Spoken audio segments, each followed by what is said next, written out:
1 Kings chapter 3. Solomon made a marriage alliance with Pharaoh, king of Egypt. He took Pharaoh's daughter and brought her into the city of David until he had finished building his own house and the house of the Lord and the wall around Jerusalem. The people were sacrificing at the high places. However, because no house had been built yet for the name of the Lord, Solomon loved the Lord, walking in the statutes of David his father. Only he sacrificed and made offerings at the high places, and the king went to Gibeon to sacrifice there, for that was a great high place. And Solomon used to offer 1,000 burnt offerings on that altar. At Gibeon the Lord appeared to Solomon in a dream by night, and God said, "Ask what I shall give you." And Solomon said, "You have shown great and steadfast love to your servant David my father, because he walked before you in faithfulness and righteousness and in uprightness of heart toward you. And you have kept for him this great and steadfast love, and have given him a son to sit on this throne today. And now, O Lord my God, you have made your servant king in place of David my father. Although I am but a little child, I do not know how to go out or come in. And your servant is in the midst of your people, whom you have chosen, a great people, too many to be numbered or counted for multitude. Give your servant therefore an understanding mind to govern your people, that I may discern between good and evil, for who is able to govern this your great people?" It pleased the Lord that Solomon had asked this, and God said to him, "Because you have asked this, and not asked for yourself long life or riches or the life of your enemies, but have asked for yourself understanding to discern what is right, behold, I now do according to your word. Behold, I give you a wise and discerning mind, so that none like you has been before you, and none like you shall arise after you. I give you also what you have not asked, both for riches and honor, so that no other king shall compare with you all your days. And if you will walk in my ways, keeping my statutes and my commandments, as your father David walked, then I will lengthen your days." And Solomon awoke, and behold, it was a dream. Then he came to Jerusalem, and stood before the ark of the covenant of the Lord, and offered up burnt offerings and peace offerings, and made a feast for all his servants. Then 2 prostitutes came to the king and stood before him. The one woman said, "O my lord, this woman and I live in the same house, that I gave birth to a child while she was in the house. Then on the 3rd day after I gave birth, this woman also gave birth, and we were alone. There was no one else with us in the house, only we two were in the house. And this woman's son died in the night because she lay on him. And she arose at midnight and took my son from beside me, while your servant slept, and laid him at her breast, and laid her dead son at my breast. When I rose in the morning to nurse my child, behold, he was dead. But when I looked at him closely in the morning, behold, he was not the child that I had borne." But the other woman said, "No, the living child is mine, and the dead child is yours." The first said, "No, the dead child is yours, and the living child is mine." Thus they spoke before the king. Then the king said, "The one says, 'This is my son that is alive, and your son is dead.' And the other says, 'No, but your son is dead, and my son is the living.'" And the king said, "Bring me a sword." So a sword was brought before the king. And the king said, "Divide the living child in two, and give half to the one and half to the other." Then the woman whose son was alive said to the king, because her heart yearned for her son, "O my lord, give her the living child, and by no means put him to death." But the other said, "He shall be neither mine nor yours. Divide him." Then the king answered and said, "Give the living child to the first woman, and by no means put him to death. She is his mother." And all Israel heard of the judgment that the king had rendered, and they stood in awe of the king, because they perceived that the wisdom of God was in him to do justice. Chapter 4. King Solomon was king over all Israel, and all these were his high officials. Azariah the son of Zadok was the priest. Elihoreph and Ahijah the sons of Shisha were secretaries. Jehoshaphat the son of Ahilud was recorder. Benaiah the son of Jehoiada was in command of the army. Zadok and Abiathar were priests. Azariah the son of Nathan was over the officers. Zabud the son of Nathan was priest and king's friend. Ahishar was in charge of the palace, and Adoriam the son of Abda was in charge of the forced labor. Solomon had 12 officers over all Israel, who provided food for the king and his household. Each man had to make provision for 1 month in the year. These were their names: Ben-Hur in the hill country of Ephraim, Ben-Decker in Machaz, Shaalbim, Beth Shemesh, and Elon Beth Hanan, Beth Hesed, and Arubah. To him belonged Sokoth, and all the land of Hepher. Ben Abinadab, in all Naphath Dor. He had Taphath, the daughter of Solomon, as his wife.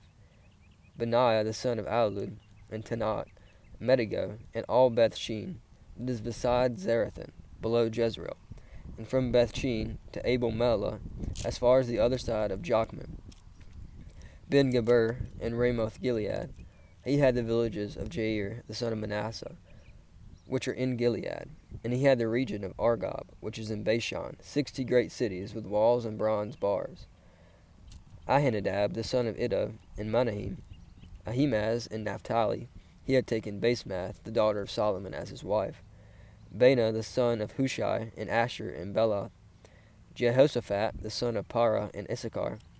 Shemaiah, the son of Elah, in Benjamin. Geber, the son of Uri, in the land of Gilead, the country of Sihon, king of the Amorites, and of Og, king of Bashan. And there was one governor who was over the land. Judah and Israel were as many as the sand by the sea. They ate and drank and were happy. Solomon ruled over all the kingdoms, from the Euphrates to the land of the Philistines, and to the border of Egypt. They brought the tribute and served Solomon all of the days of his life. Solomon's provision for one day was 30 cors of fine flour, and 60 cors of meal, 10 fat oxen, and 20 pasture-fed cattle, 100 sheep, besides deer, gazelles, roebucks, and fattened fowl. For he had dominion over all the region west of the Euphrates, from Tippash to Gaza, all over the kings west of the Euphrates. And he had peace on all sides around him. And Judah and Israel lived in safety, from Dan even to Beersheba, every man under his vine and under his fig tree, all the days of Solomon. Solomon also had 40,000 stalls of horses for his chariots, and 12,000 horsemen. And those officers supplied provisions for King Solomon, and for all who came to King Solomon's table, each one in his month. They let nothing be lacking, barley also and straw for the horses, and swift steeds they brought to the place where it was required, each according to his duty. And God gave Solomon wisdom and understanding beyond measure, and breadth of mind like the sand on the seashore, so that Solomon's wisdom surpassed the wisdom of all the people of the east, and all the wisdom of Egypt. For he was wiser than all other men, wiser than Ethan the Ezrahite, and Heman, Calcol, and Darda, the son of Mahol, and his fame was in all the surrounding nations. He also spoke 3,000 proverbs, and his songs were 1,005. He spoke of trees, from the cedar that is in Lebanon to the hyssop that grows out of the wall. He spoke of also the beasts, and of the birds, and of the reptiles, and of the fish. And people of all nations came to hear the wisdom of Solomon, and from all the kings of the earth, whom had heard his wisdom. Chapter 5. Now Hiram, king of Tyre, sent his servants to Solomon, when he heard that he had anointed him king in the place of his father. For Hiram always loved David. And Solomon sent word to Hiram, You know that David my father could not build a house for the name of the Lord his God, because of the warfare with which his enemies surrounded him, until the Lord put them under the soles of his feet. But now the Lord my God has given me rest on every side. There is neither adversary nor misfortune.